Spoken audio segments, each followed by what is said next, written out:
we are talking about newly revealed FBI notes this morning, and joining me right now to talk about that is Congressman Jim Jordan and former Congressman Trey Gowdy. Congressman Jim Jordan, ranking member of the Judiciary Committee. Trey Gowdy, former prosecutor, House Oversight Committee, formerly House Oversight Committee chairman, and a Fox News contributor. Gentlemen, thank you so much for joining us. We are looking at these notes written about that interview with General Flynn. First off, let me get both of your takes on what was most stunning. Trey Gowdy, you looked at this, and of course, we had an additional dump of documents this past week. What struck you? That there was absolutely no evidence that Michael Flynn was an agent of a foreign power. The entire time they spent looking at him in December of 2016, they had nothing. So they're about to close the investigation without even interviewing him. Keep in mind, they had no interest in interviewing Michael Flynn. They're about to close the case. Then you get the call with Kislyak, and Peter Strzok seems more interested in setting up an American general than he is figuring out what the Russian generals were doing to this country. They send two agents over there without informing the White House, without informing the Department of Justice, and they wanted to set him up. That is not the FBI that this country needs. Yeah. Jim Jordan, your reaction to these notes from Mr. Priestap, which basically tells us that it was a total setup. They were saying, look, do we want to get him to lie? What do we want to get him to say? Congressman. Think about what.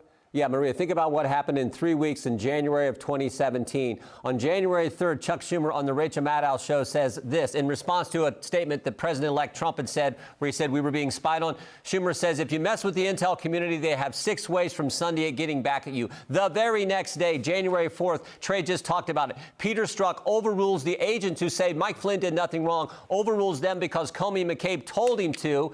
January 6th, the FBI and other people in the intel community in the Obama administration go to Trump Tower and try to set up the president. Remember, this is where Jim Comey says after the meeting's done, I want to talk to the president. He tells the president about the dossier.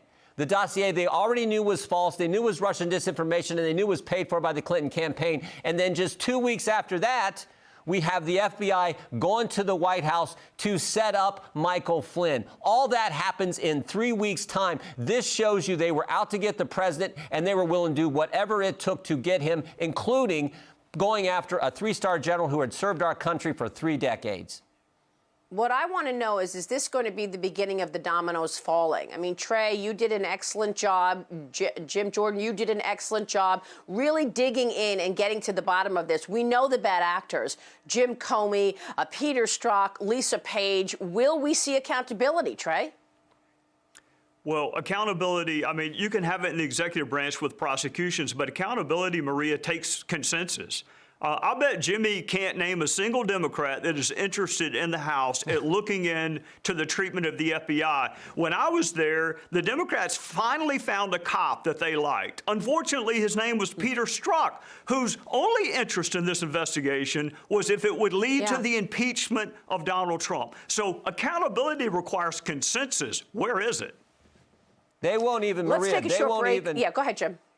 They won't even have a hearing where they bring in Michael Horowitz. After the investigation he did into the Carter Page spies, that they wouldn't even bring him in for a hearing. Jerry Nadler or Carolyn Maloney wouldn't even bring him in. And we still haven't heard from them. You're right. All right, let's take a short break. I want to ask you about Christopher Wray and the Mueller report. Stay with us.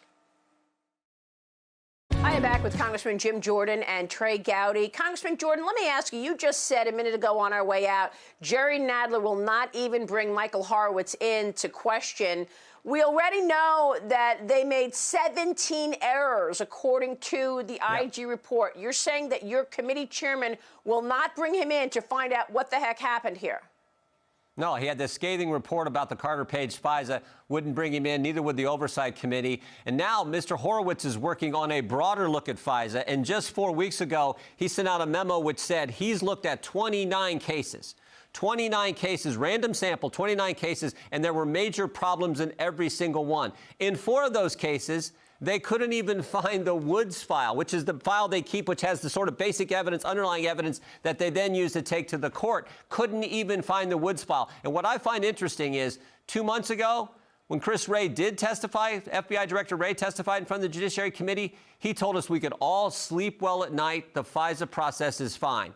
Well, somebody's wrong here. Either Christopher Wray's wrong when he said we can all sleep well at night, or Michael Horowitz. And I'll tell you what, Mr. Horowitz has done good work. So I'm wondering what Christopher Wray's really up to when it comes to reforming this FISA process, which we know was at the heart of this whole Trump-Russia investigation. I'm sorry, how arrogant is that? Go sleep well at night with all of this when we know what the cabal did. Trey Gowdy, Peter Strzok is a kingpin here. He's the one who interviewed General Flynn. He was simultaneously working on an investigation into Hillary Clinton's emails. So did he lie then? And did he lie on the Hillary Clinton email investigation? Is that going to come up again? Well, Maria, the FBI, those letters stand for fidelity, bravery, and integrity. So I'm going to ask you and your viewers, which of those words come to mind when you think of Peter Strzok promising to stop candidate Trump, interested in the impeachment but not the interference? Which of those three words comes to mind when you hear Jim Comey say, we're going to see what we can get away with, or when you read notes about a pretextual defensive briefing? Which of those three words that's supposed to personify the FBI, which of those three words do you think about over the last 4 years when the world's premier law enforcement agency has been riddled with bias and incompetence? So Chris Wray, yes. Look, he didn't start the problems, but he's been there for 2 years. We need an FBI that we can trust. And what I read in these notes is not the FBI I used to work with. Yeah, it's great to get your take on both your